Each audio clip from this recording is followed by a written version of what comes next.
But truly, I'm looking to attack with this and also create this bar or shelf that serves as a defensive mechanism.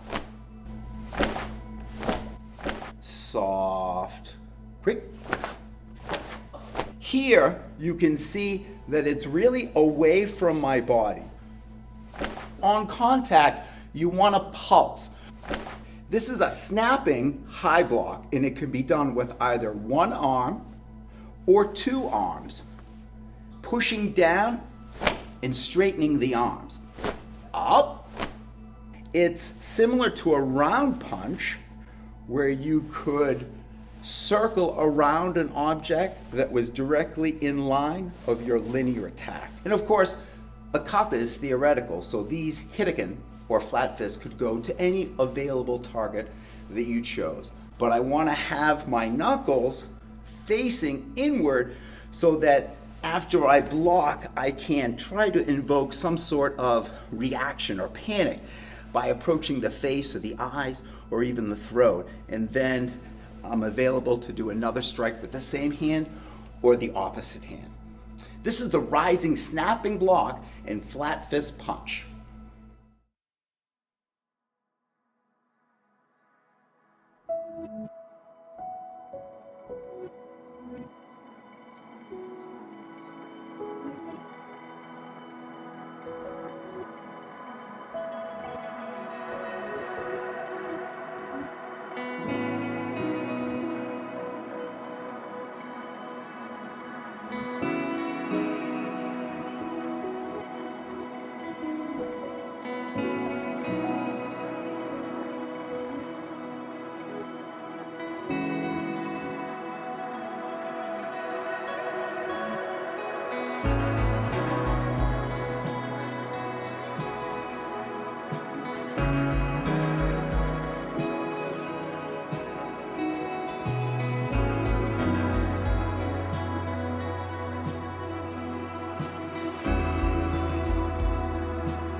Seichin Kata begins with two snapping blocks. These are rising blocks, and technically, they're the only high blocks in the style of Uechi-ryu karate. They're performed from an open hand guard. Now, the hand position is what's referred to as a flat fist or hiraken. So from the side, from the front. When I perform this technique, it's important that my arm rises both upward and away. Now you can see that I'm extending my arm away from my body and it's rising to the level of my own forehead. So once I reach this level, my block is complete. I don't want to rise anymore. So if you could imagine some sort of object in front of you at the level of your forehead, when your arm reached that height, the technique would stop. Now, one of the big challenges with this technique is that students use their shoulders to lift. We don't want to think of this so much as a lifting technique as an extending technique. So something that I enjoy doing, that I find helpful for students, is to take two hands and put them together. You can make fists. Now imagine you have a short pencil in your hand and you're grabbing it and the pointy end is coming out the bottom. Now really think of the triceps pushing down and straightening the arms. This is the action that we want to use when we extend the arm. Now I'm going to turn to the side to give you a profile for this technique. When I hold my arms up, I'm going to begin by drawing my arm into my elbow. From this position, I'm going to extend upward at about a 45-degree angle and away until my flat fist reaches the level of my forehead.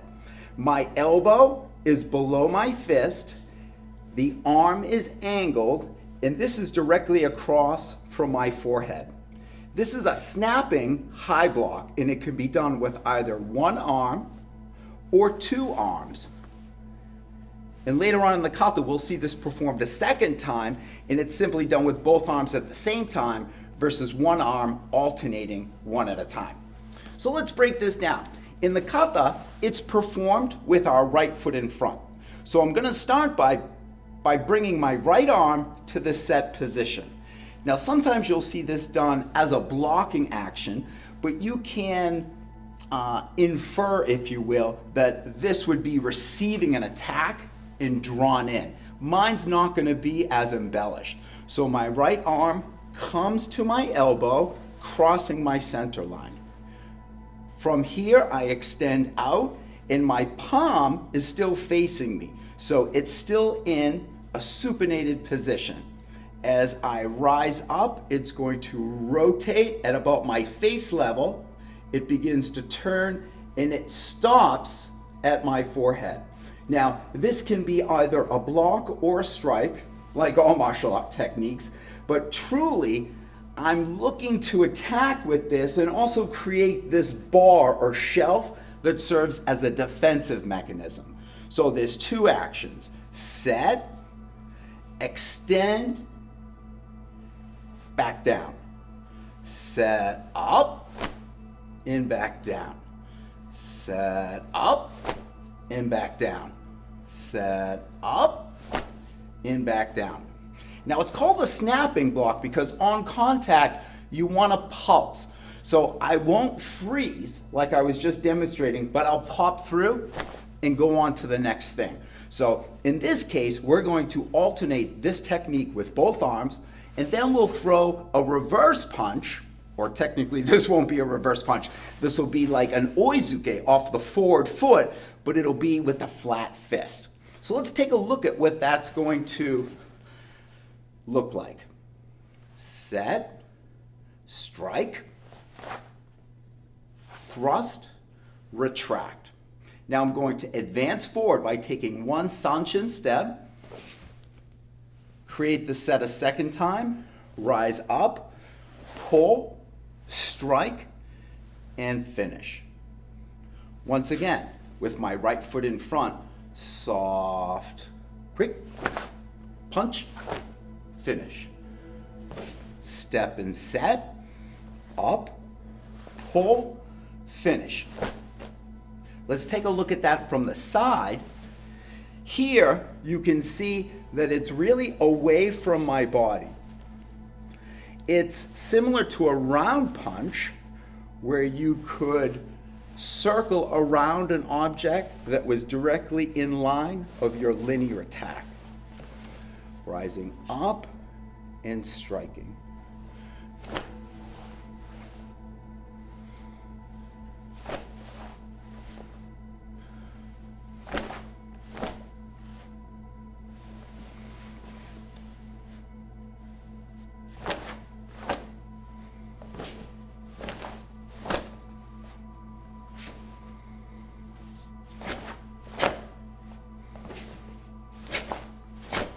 The target is slightly below the shoulder and slightly in on the body line. So if you think of a Seichin Nukite, it's the same location.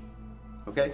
And of course, the kata is theoretical, so these hiraken or flat fists could go to any available target that you chose. But I want to have my knuckles facing inward so that after I block, I can try to invoke some sort of reaction or panic by approaching the face or the eyes or even the throat. And then I'm available to do another strike with the same hand or the opposite hand. This is the rising snapping block and flat fist punch.